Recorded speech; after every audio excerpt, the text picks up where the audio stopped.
this weekend, I was at a club and I told a story about having a panic attack. And like I walked people through like what it felt like. I felt like I was gonna die imminent, like really like the dark thoughts that a panic. Have you ever had a panic attack? Oh, I've been. Oh, you're speaking my language, brother. Have I? I had my first panic attack when I was like 7 years old. Yeah, I honestly love talking about it. We have it's like medics on site here today, in case you have a panic attack. I thought you were trying to upstage me of like, yeah, that's cute. You were 7. Well, I run around with a doctor trailing me at all times. So call me when that happens. What if working it out had a in-house doctor? What if we had an in-house doctor, in-house psychiatrist? I'm riffing something. And you're like, that actually sounds like a problem. Can we get you in here, please? Let's explore that further. I remember being in a car with Nikki Glaser and we were talking about something and she wasn't like running bits. Like we were just having a conversation and then I watched her get on stage and it was like just a bit immediately and it had happened like that day. Yeah. And I was like, oh, this is like watching someone. It seems like the difference between like when you're learning a language and you have to like translate it in your head versus when it finally clicks and you're just like thinking in that language. I was like, oh, you're fluent in how to just like think in funny things. Yeah. And it was like really interesting to watch. Yeah, it's weird. It's like, yeah, fluent in thinking funny things, I think, is one way to look at it. Another way to look at it is like taking thoughts and configuring them into jokes. So like one of your jokes I've repeated to a lot of people, like my wife Jenny and like a lot of like friends, is like the subway joke. I saw you at the Cellar do the subway joke. And thank you. Can you do it just so that people understand what I'm referencing? Yeah, the bit is basically just that like Subway sells sandwiches by the foot. And then I'm like, that doesn't even measure food. That's a distance. Right. Like a foot is when you're like here and then over here. And we were like, oh, that much sandwich, please. That it's like eating pizza by the acre. It's like a psychotic way to think about it. Right. So I love that. And it's like, that's a perfect example of you took a thought and that occurs to you, you write it down. Is it immediately a joke or is it that your brain is trying to learn how to configure jokes and then you do it later? That one was, I was like, I think it started off as like a foot is the quantity is so much. And then when I was like, oh, that's like that's a distance. Yeah. Then I was kind of like, I riffed it from there on stage a few times, but that was pretty like fully like, do you know when like sometimes you're like, oh, I just found a funny thing and it works and all I have to do is that. And then sometimes you're like, oh, I have a thought that I know is interesting. Yeah. And because it's interesting, I know there can be something funny about it. Yeah. But I haven't gotten it there yet. Yeah. Like I feel like that's you mean my whole act? Is this a subtweet in real time on my podcast? No, I mean, I feel like, because I'm only like 9-10 years in, so I feel like I'm at this weird tipping point, and then I watch more experienced comics be able to like have something that they have a conviction about and communicate it in a funny way, versus I feel like when you're starting, it's kind of like, oh, I found something funny, let me keep that gem. Right. Versus like, no, I know what I want to say and I'm going to make it funny. Yeah. You know what I mean? And the subway joke was kind of just like, oh, I found that kind of fully formed and it was not a lot of editing needing to be done. Right. Whereas I feel like I only had like... I had that on my last special with Airbnb. There's no breakfast.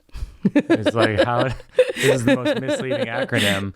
It's like, but that was like that, where I'm like, wait, did nobody notice this? But that's how I feel about the subway joke. You're just like, oh, you spotted this thing. Like, that's right in front of us. Are you like, do you feel like if you're on your phone or something, like, I don't know, I feel like those are things that you only notice if you're bored and looking around. And then it's like, you kind of have to like seek out boredom so that you notice little things like that. Here's my trick. Subway, headphones, no sound. Whoa. So then you don't get people talking to you. It's just a busy sign on your face. It's a busy sign. I don't need room service. I don't need sign on your face. It's just I'm not interested. That's so funny. That's my trick. Headphones, no sound. They're not plugged in. You're just twirling. Yeah, and then like you get to witness the movie of the world. Whoa. And then just sort of write down what happens. That's fascinating. Yeah. Wow. Because that's where it all happens, right? I feel like so much happens on the subway. But I also have to be, I don't know if you have this, but when I go on tour, subway jokes about being on the subway don't always play. I've had that with jokes about catcalling where I have to change it to like sidewalk or like moving car because they're like, we don't, yeah. Did you have a bit about catcalling? I have a bit about uncles where I talk about catcalling. Oh, okay. Should I say that? I don't know. Yeah, why not? It's like, unless you don't want to, but. No. But it's just that an uncle is halfway between a father and a stranger and that's why they're creepy. I mean, it's like a dark joke. That's a great joke. Oh, thank you. That's a perfect example of the Subway sandwiches thing. It's like. It was just a little like, here's what describing the thing. Right. But the place that the subway comes in is I'm like, because a dad's like, we're so proud of the young woman you're becoming. And a stranger, the way I say it in New York is I'm like, a stranger stops you on the subway and is like, oh, nice tits. But an uncle is just in the middle, like, you're really growing into your body. Oh, and I'm like, and it's like, it's upsetting. But subway, it doesn't quite click on the road. I have to say like sidewalk or moving car or like. Sometimes I change it to bus. Oh yeah, literally. But then in some cities, people are like, "You ride the bus?"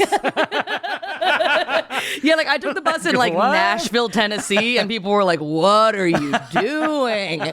It's rough, and it's like 45 minutes. It's like one of the like I grew up in North Carolina, and I was like, I didn't even know we had a public transportation system. Yeah, but you can do it if you want to. Right. You change everything to an Applebee's. What's an Applebee's? Yeah, that's the subway of North Carolina.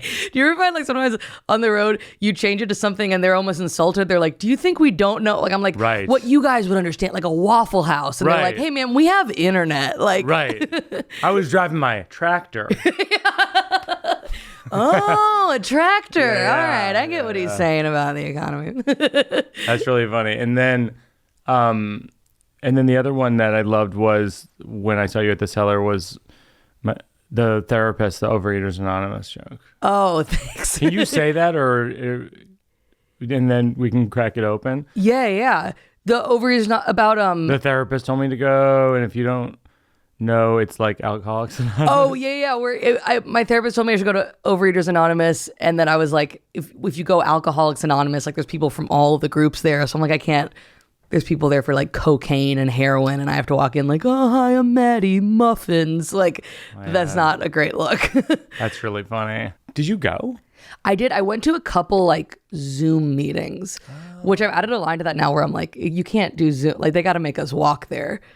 That's like very funny. Zoom is rough to just roll over and be like, oh, I'd like to change now. Like it's not really funny. I think it's like going to the FAT meeting from your bed isn't gonna like help anything. That's very funny. Thank you. But I did actually go to a couple of them, and I mean, in all honesty, they were actually pretty helpful. It was like a pretty cool group. But the thing that made me, I was like, I have to do a bit about this, is I went on the website and it's like, would you like to accept all cookies? Yes. And then the joke I do is I'm like, that's how I got here. Like you can. Oh my God. You know what I found out recently? The Cellar messaged me on like Facebook, and they were like, hey, don't know if you saw this. The guy who codes the website for Overeaters Anonymous saw that bit and commented, and he was like, just so you know, we fixed this a few months ago. Like, so apparently that's not true anymore. They don't have the allow all cookies button on the OA meetings. You have a thing which is you started when you were like 16. Yeah. 24 now? Just turned 25. 25. So you're so young. Did everyone hate you? All the other comics hate you? I feel like I'm now getting out of that, like, it's not like a quirky, like, oh, I'm like mid-20s. All right, now I'm just kind of a dude. But no, I don't feel like I feels like having like 50 older brothers. You know what I mean? What do you mean by that? Like, I feel like because I started young, like I started in North Carolina, and it was like the scene there was such a tight knit like family. Yeah. That it was like it was just having like a bunch of older, like if I was like, oh, I'm dating someone, and they're like, all right, man, well, just so you know, like if you know what I mean, it's like having like 30 dads with a shotgun. Like they were all like very cool, and I think a little bit like paternal, which is sweet. Yeah, because it is like stand-up comedy is kind of overrun with men.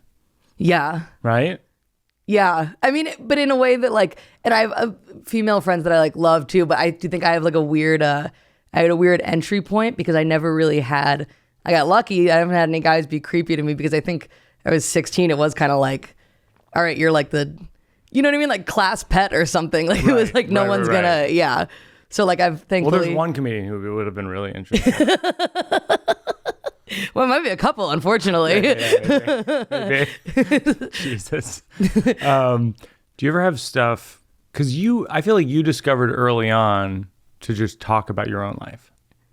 A little bit, yeah. Versus like just doing observational stuff. I feel like when I started, it was observational stuff because I was like, so not a, you know what I mean? It's like, what do you talk about when you're 16? Right. But then it was like, yeah, the stuff that works is always the stuff that it's like, oh, I got to get this out. Do you ever feel like I struggle to feel anger in my own life in some ways, just because I'm scared to, and I'm kind of a people pleaser, and I don't want to be repressed is the word you're looking for. Yeah, repressed anger. Thank you.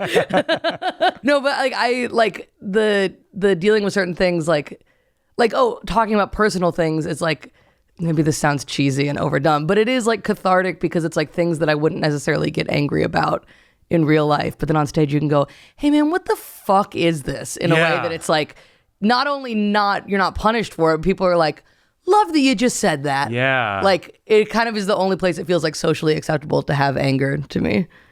I totally agree. Yeah. Do you ever have things where when you're talking about personal stuff where you go, oh, okay, I guess I said that.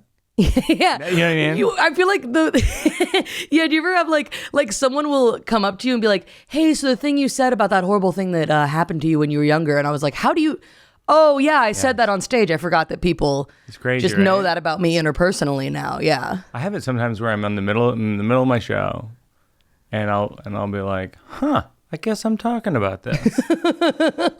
Have you ever had that where you improvise out of a topic and then you're like, okay, now I said that to a group of strangers. Now that's out there, yeah. Have you ever had that like with a specific thing? Yeah, I'm trying to think of something like specific of talking about like darker stuff, like getting like groped at a party and stuff, where I was like, oh, that was personal. Oh wow. But then I was like, it's kind of funny though. Right. Did it stay in the act? Yeah, but it's one of those things that I'm like, I only do it like in an hour. Yes. Because I'm like, I don't know how to squeeze that in 15 minutes. Like I'm like, they need to know me enough first to be on board with that and know that like I'm okay and stuff, you know?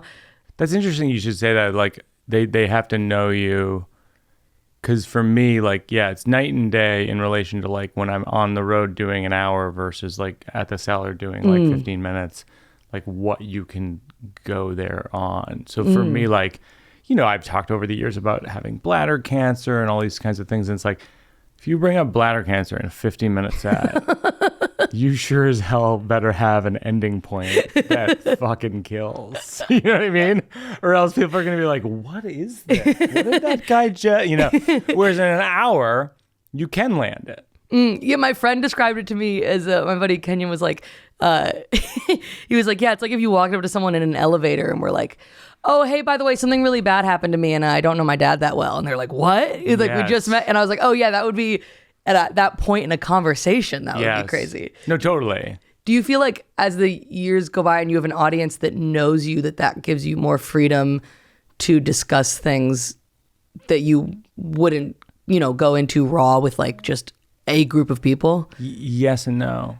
Like this weekend, I was at a club and I told a story about having a panic attack. And like I walked people through like what it felt like. I felt like I was gonna die imminent, you know, like really like the dark thoughts that a panic. Have you ever had a panic attack? Oh, I've been, you're speaking my language. Brother, have I had my first panic attack when I was like 7 years old, and I've been dealing with them like, it's been the single biggest thing I've had to deal with in my life. Like I really, I'm on meds for it. It's been, when you were 7, are you comfortable talking about it? Yeah, totally. And I didn't mean to derail your story about. But I also don't want to talk about it if it's. No, I'm not. I'm in a safe distance from it. I honestly love talking about it. We have medics on site here today, in case you have a panic attack. I thought you were trying to upstage me of like, yeah, that's cute. You were 7. Well, I run around with a doctor trailing me at all times. So call me when that happens. What if working it out had a in-house doctor? What if we had an in-house doctor, in-house psychiatrist? That's what the extra chairs are for. Dr. Phelps, can you come in for a second? Yeah, the extra chairs are for that. Yeah, if your guest, if I'm riffing something, you're like, that actually sounds like a problem. Can we get you in here, please? Let's explore that further. No, but when you were 7, that's wild. Like, did you have the feeling of like, I'm gonna die? I remember like hyperventilating and my face got hot, and I remember being like, I need to like get out of my body. Like if I had an emergency eject button I could push from my body, wow. I would be pushing it right now. I think I like stole a pen and I thought I was going to go to jail. Wow. And I remember like calling my mom over and being like, I don't know what's happening. Cause yeah, I was in 1st grade and I was like, I don't know what's happening. And she gave me water and I was like, I stole a pen. I'm so sorry. And she was like, okay. You know what? And I didn't even steal a pen. I asked the teacher to borrow a pen and then I lost it. So I took another one and I was like, the feds are coming. Yeah. It's over for me. They're still there. Yeah. The feds are circling with helicopters. Yeah, that's wild though. But, so the other night the walls fall down. This has been a setup. The other night I was talking about a panic attack and the audience was like with me to an extent, but I always say this to young comics when they ask about telling stories. So I'm like, you sure as hell better have an ending. And the other night, I did not have an ending. And you felt it. Like, you really felt it. Like, Gary was doing the show with me, and in between shows, he goes, you going to do the panic attack story in the second show? And it was his way of saying, I hope you don't do the panic attack story again. It is so funny to walk someone through the worst feeling imaginable and being like, so isn't that rough? Yeah. So isn't that rough? It was funny because there were laughs in the middle, but I really feel like with stuff that's intense, like I think you do have to have an ending. The audience needs some kind of closure. Like to know that it's a button and they're safe and we can laugh at it? That's true. I mean, I always thought like, you know, the most significant one in my life is I sleepwalked through a 2nd-story window like 20 years ago. And I think that the reason I was able to tell it was that the audience could see that I'm in one piece. They're like, all right, Houston's all right. Yeah. Like the thing I have about, that I was talking about earlier about sexual assault. Is this okay to talk about? Yeah, you can talk about it. But that I had to add a line in where I go, I was sexually assaulted. Don't worry, I never had a bat mitzvah. So it was like, you're a woman now. Like you need something to usher in the new era.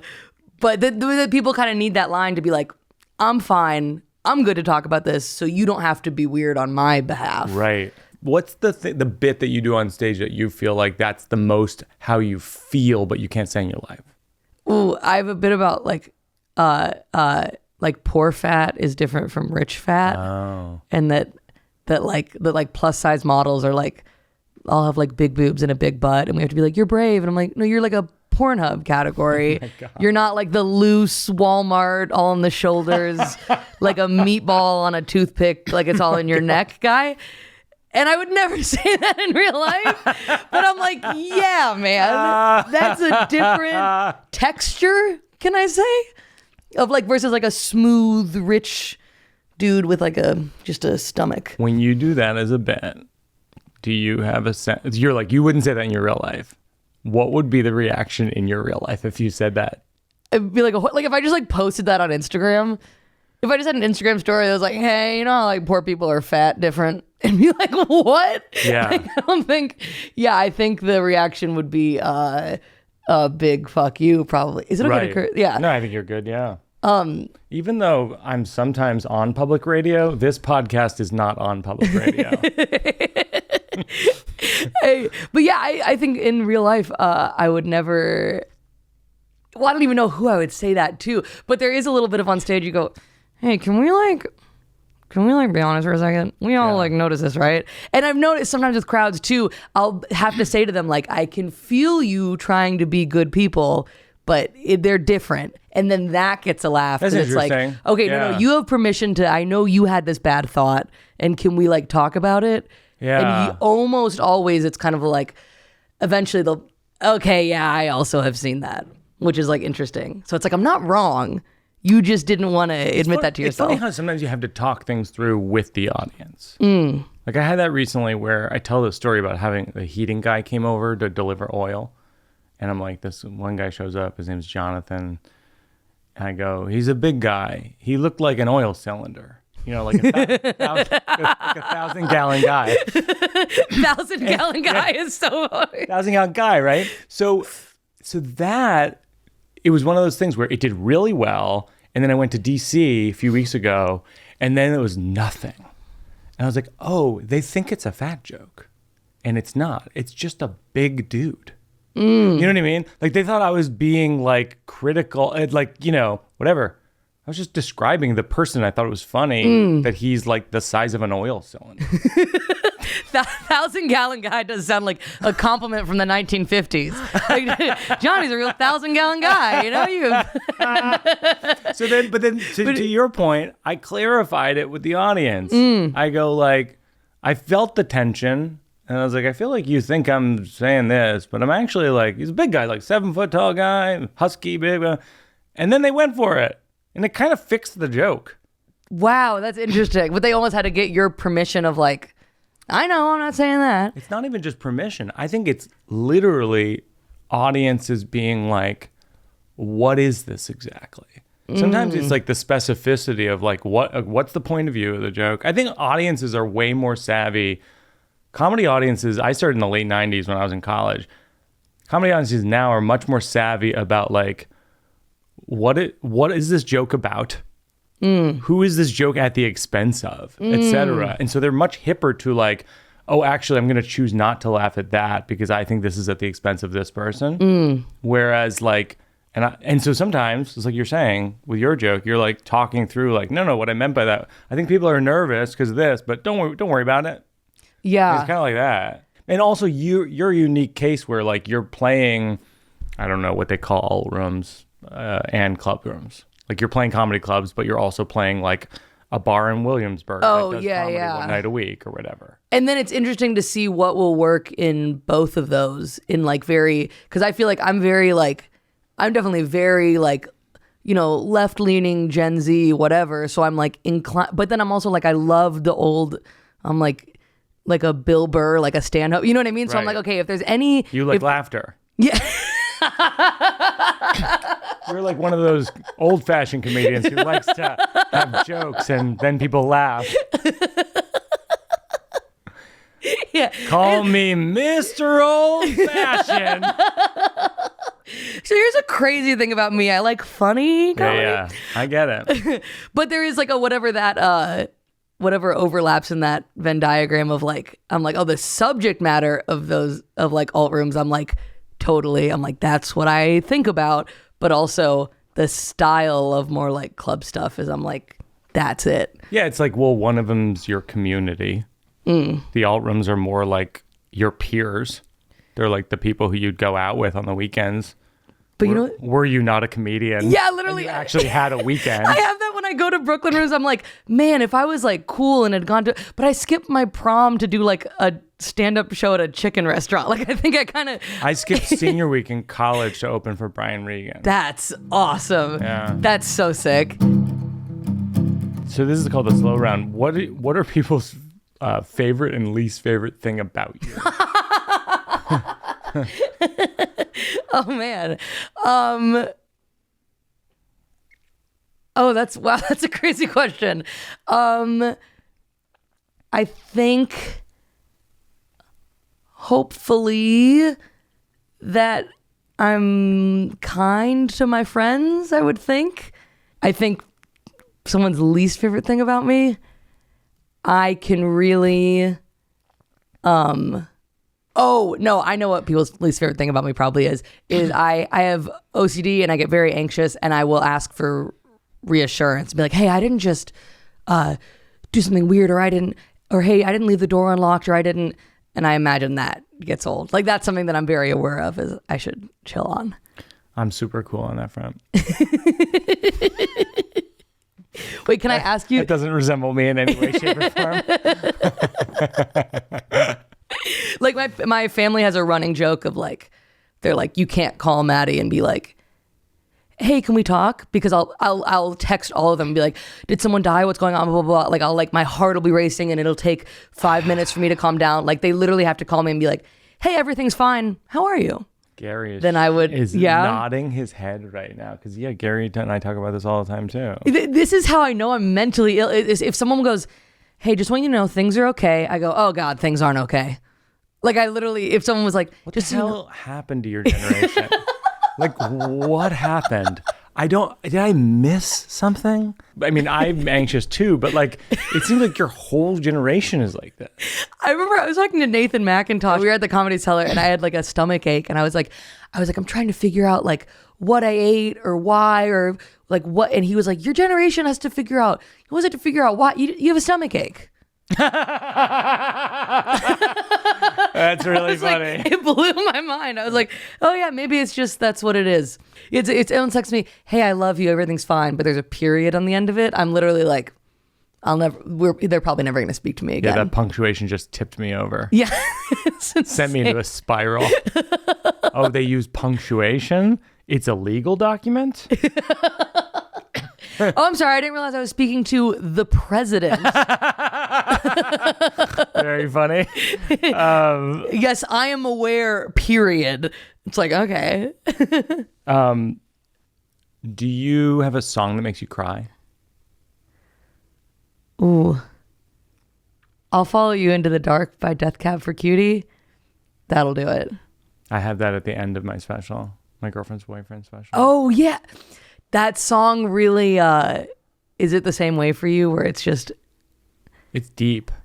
Yeah. And I remember... And it's not the first time that we've had Death Cab as the answer. It's the third. Oh, really? It's the third time. Rami Youssef was one of them.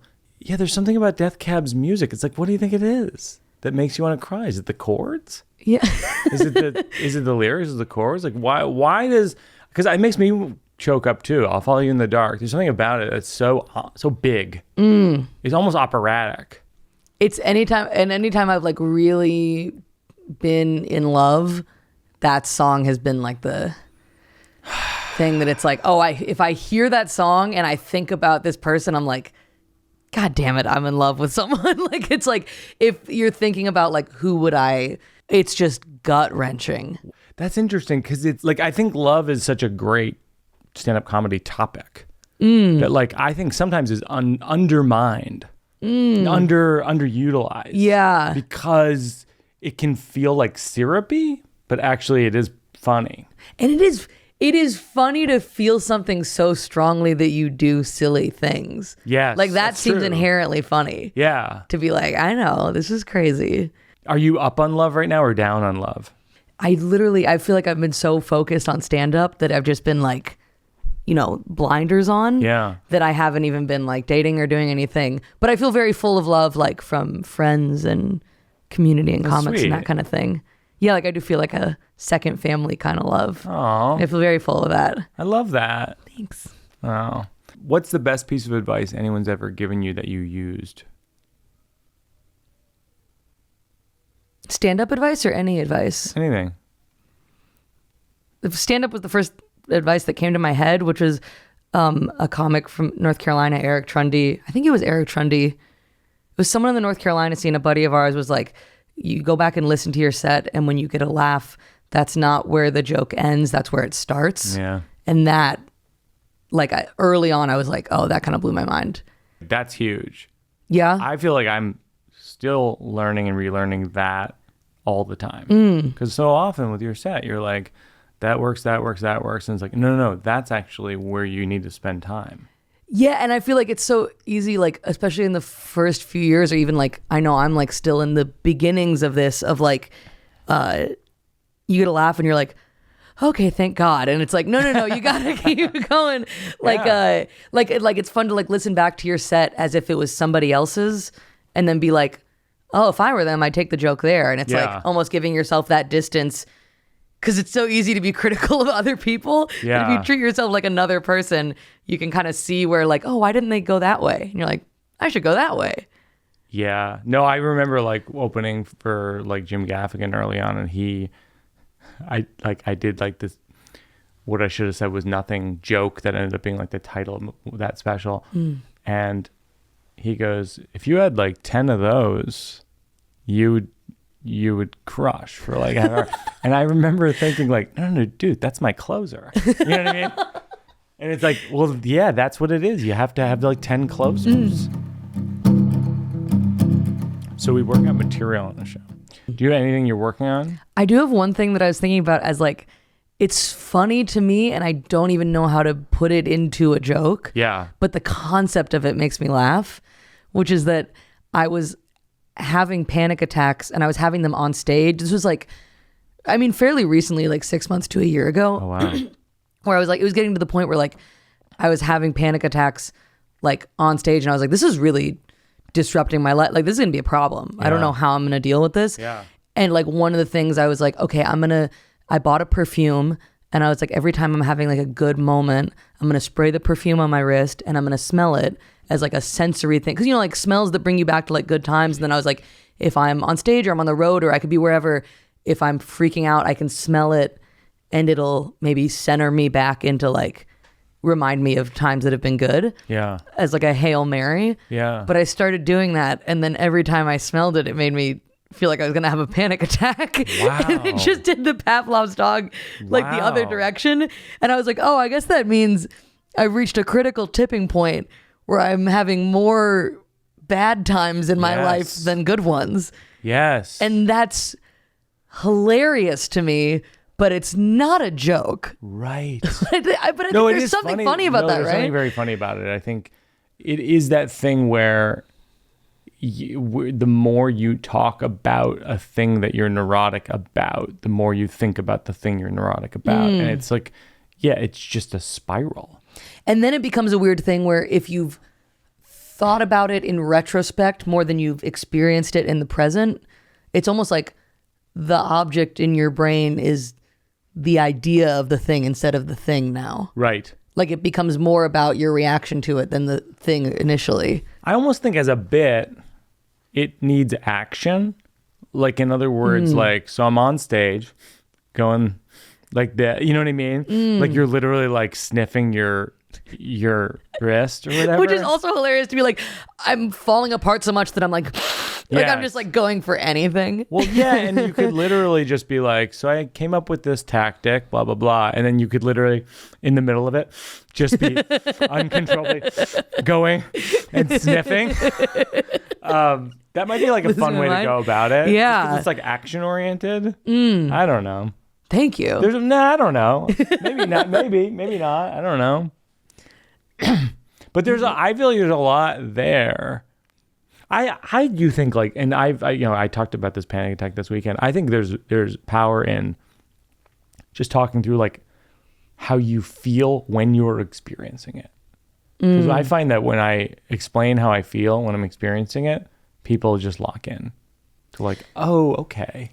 That kind of goes into the like, oh, I forget that everyone has an experience. I'm like, a panic attack. And people are like, no, I don't know what that is. Right. Yeah. Like, how would you describe like you were saying 6 or 12 months ago, you had it on stage. What did it feel like? It feels like I am going to die. Yes. And I need to, my first instinct, I'm like, I need to run away and check myself into a hospital. Like, it feels like either I'm developing schizophrenia, like I'm losing my grip on reality and I don't feel real, and I'm going to die. So I feel like one way to attack that joke. What's funny about that? Well, I think one way to attack that joke is like, saying, when I have a panic attack, I had this tactic, blah, blah, blah. And if you don't know what a panic attack is, for me, my experience is I think this. So what solves that is the smell of perfume. So I went to Sephora. Yeah. Because I feel like it's I think the ebb and flow of how dark it is with how simple the solution concept is. I think there might be something there. It's funny though, but your story is an example of, I think great comedy has tension and then there's a release valve. And you have the release valve, which is the perfume concept. And it's like, I feel like you should work more on the tension side of it and bring people into the kind of horror of it. And fortunately, I brought perfume. I don't know. Yeah. I don't know if that's it, but like it might be somewhere in that universe. Yeah. All right. Well, so here's a couple things that I have written down right now, which is I have a habit of like over talking things in my relationship where like I'm a narrator. I'm like, I'm doing the dishes. You know what I mean? Jen will be like, you don't have to say that. You know what I mean? But she's the opposite. Like she like doesn't say how she feels. You know, like we were walking to pick up our daughter at school the other day. And I was like, how's your day? She seemed like down. I was like, how's your day? And she was like, fine. But it was like clearly wasn't fine. And so then I'm like, I always ask the audience, I go, so in this moment, this fork in the road, should I probe or should I let it lie? Like and people like clockwork are 50-50. Wow. People go, probe, let it go. And then I always go like, you guys should go out and fist fight each other and then let us know the result. And then we'll all proceed like that from now on. And so anyway, I probed. I go like, well, it seems like you might be upset. Like, what are you thinking about? And she's like, nothing. I'm like, well, what's on your mind? Like, what have you been doing today? And she goes, well, I was watching the news. I was just sad about the war. And I said, do you think it's my fault? She said yes. And now I think it might be because I was raised Catholic. So I'm sort of open to anything being my fault. You felt the war? Yeah, exactly. It would be funny at the end of it. It's like, you know who's to blame? Catholics. Yeah, exactly. It's the end of the triangle. Yeah, exactly. But it's weird. Like, yeah, it's I don't know if it's a Catholic thing. I don't know what. I do have a sense of like anything could be my fault. Like I'm open at any time. I have the same thing where it's like something goes wrong and you go, oh God, did I do something? Yeah. And it's weird because it's so deprecating isn't the right word, but it's weirdly also. I'm just saying this as a criticism of myself, but I'm like, oh, this is a weirdly just without judgment, a literally self-centered way to look at the world. It's like a narcissistic view of the world. Yeah, like I used to try to do a bit when I started, and I couldn't. It was like not something I was able to tackle. But the like self-hatred is like lazy narcissism, because like narcissism is being like I'm the best, and self-hatred is like I suck, and then everyone else has to go, you're the best. No. Right. And it's like you just outsource the feeling of, you know what I mean? Like I'm like, I don't even have my inner monologue saying I'm the best. I need someone else to tell me. That's a really good point. I feel like that still could be a bit. Maybe I didn't mean to derail your bit. It doesn't derail at all. No, but I do think like, it's like, can you say it again? That self-hatred is like just lazy narcissism. Because narcissism is going, I'm the best. Right. And self-hatred is going, ugh, I suck. So that everyone else has to say, no, you're the best. Right. And it's like you just outsourced a narcissistic inner monologue. Or you delegated it. Yeah. Right. You're like, I'm a little tired. Can you do this for me? Yeah. Yeah, totally. It's lazy. Yeah. Yeah. But I have the same thing where that's so funny though. It's the war. Oh, was it me? Is it me? Yeah, I know.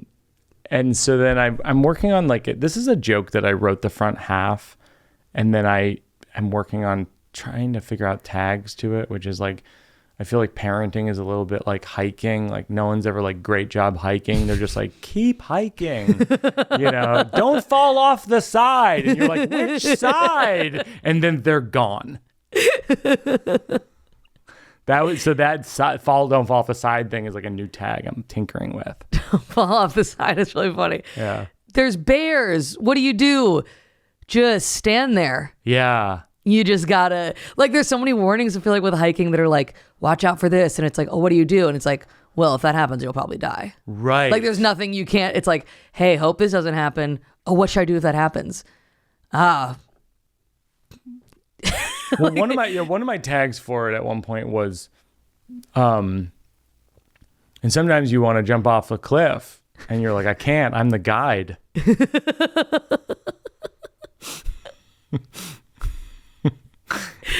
So anyway, the whole party is gonna. I'm still tinkering with that. You ever have that with jokes where you go like, the front half of this joke is great, but if it doesn't have a second half, it's not gonna really live in the hour long term because you're like, if it's half written, I don't know what to do with it. Yeah, I feel like I have one of those right now where it's like I have a premise and I'm like, oh, that's funny, but there's sort of a so what to it. What is it? What is it?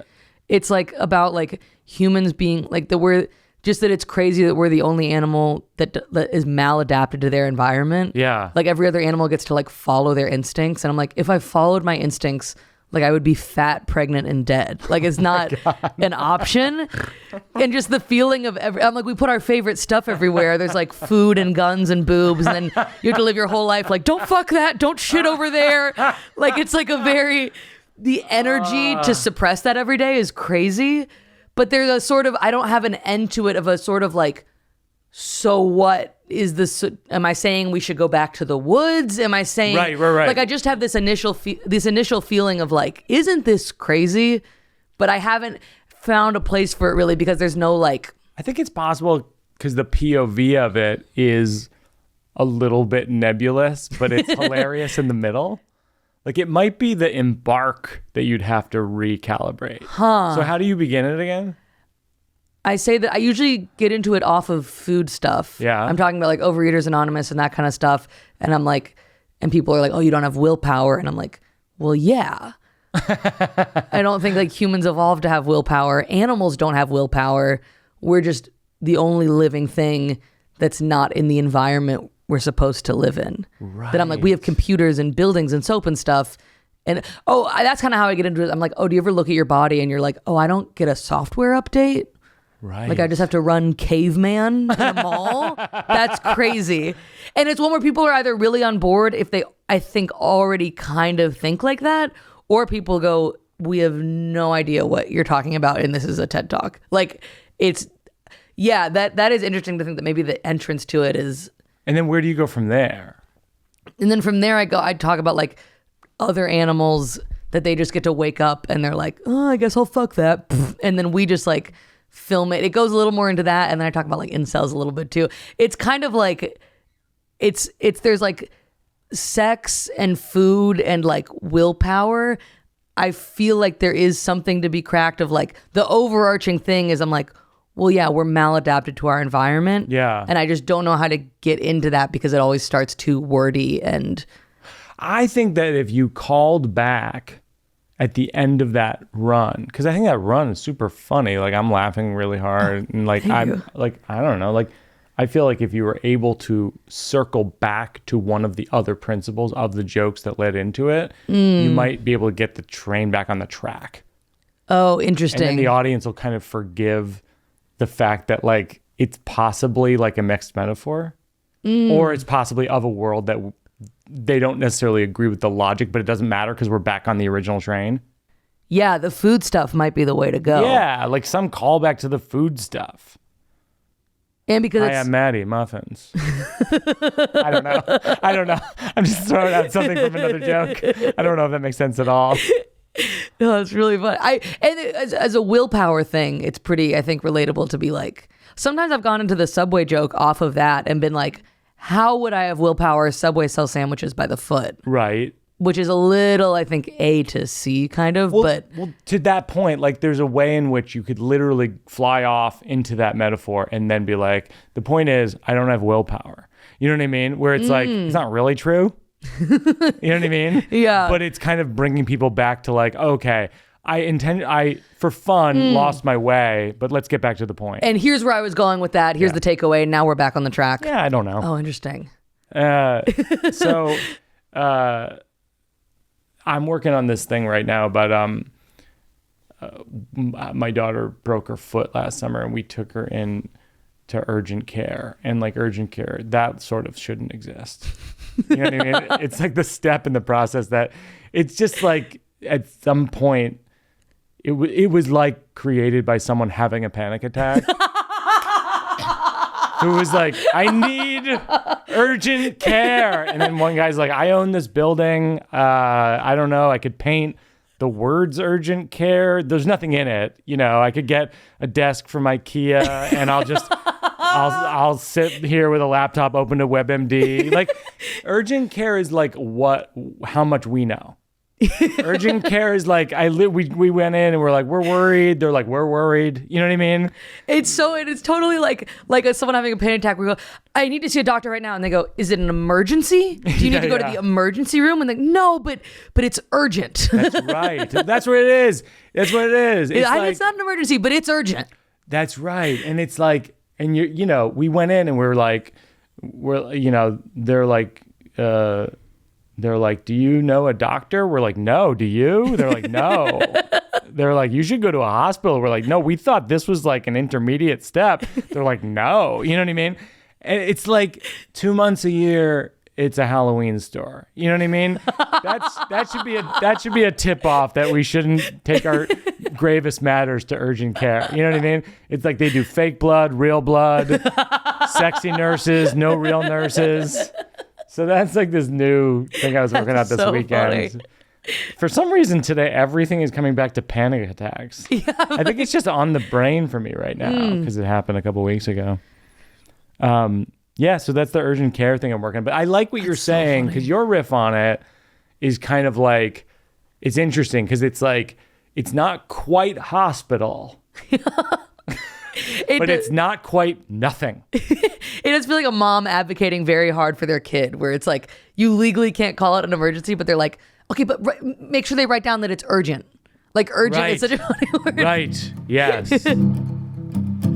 So the last thing we do is working it out for a cause. If you have a nonprofit that you contribute to, I will contribute to them. Link to them in the show notes. There's a nonprofit that I think is amazing called Liberation Library. Okay. And they send books to incarcerated youth in Chicago, and the kids can actually like request what books they want, let people know like what topics they're interested in, and this organization like carries out all the logistics of getting books to these kids who are currently incarcerated. And they have a mission statement on their website that I think is really beautiful, but just that basically that like reading should be a right and not a privilege, and they're like helping to ensure that. So I think they specifically work in Chicago, but they accept donations from anywhere. That's fantastic. It's www.liberationlib.org. We'll contribute to them. We'll link to them in the show notes. Thanks, Maddie, for coming. Thank you so much for having me on. This was a blast. This was such a thrill. Thank you. Awesome. Thanks.